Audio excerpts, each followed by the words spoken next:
Sir, parliament ఎన్నికలు కూడా పూర్తి కాబోతున్నాయి. మరి భారతదేశ ప్రధాని ఎవరైతే బాగుంటుంది అనుకుంటున్నారు?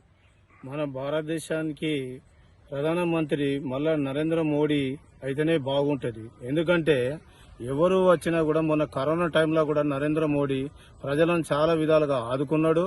అదే విధంగా మన దేశంలో మొత్తం ఉచ్చకోతలు, అన్ని మానవ బాంబులు ఇవన్నీ ఇంతకుముందు అయినాయని మన నరేంద్ర మోడీ అధికారంలో ఏది రాకుండా దూరం చేసిండు.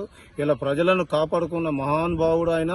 ఇలా రామ మందిరం విషయంలో గాని ఏ విషయంలో గాని చూస్తే నరేంద్ర మోడీ గారిని మనము లెక్కలోకి తీసుకోవాల్సిన విషయం ఉన్నది. ఇప్పటి వరకైతే ఎవరు చేయలేని నరేంద్ర మోడీ గారు చేశారు. ఇలా చంద్రబాబు నాయుడు గారు వచ్చిన సీట్లు కూడా నరేంద్ర మోడీ గారికి తప్పనిసరి ఇస్తాడు.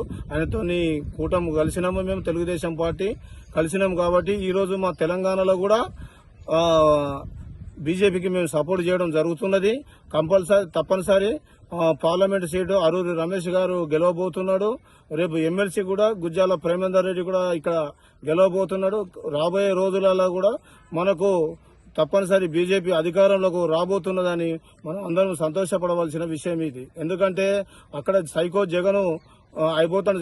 సైకో జగన్ పార్లమెంట్ సీట్లు కనుక ఇవ్వకపోతే ఇవాళ కవితమ్మ జైలు పోయినట్టు ఇలా రేపు జగన్ అన్న మళ్ళీ జైల్లోకి వెళ్ళి బయటకు వచ్చే పరిస్థితి లేదు.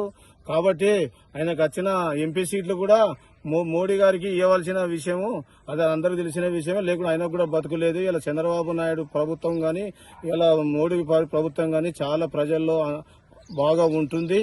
కాబట్టి అందరూ సంతోషపడవలసిన విషయం. జూన్ 4వ రోజు అందరూ సంతోషంగా జరుపుకోవాలని మనం చేస్తున్నాం.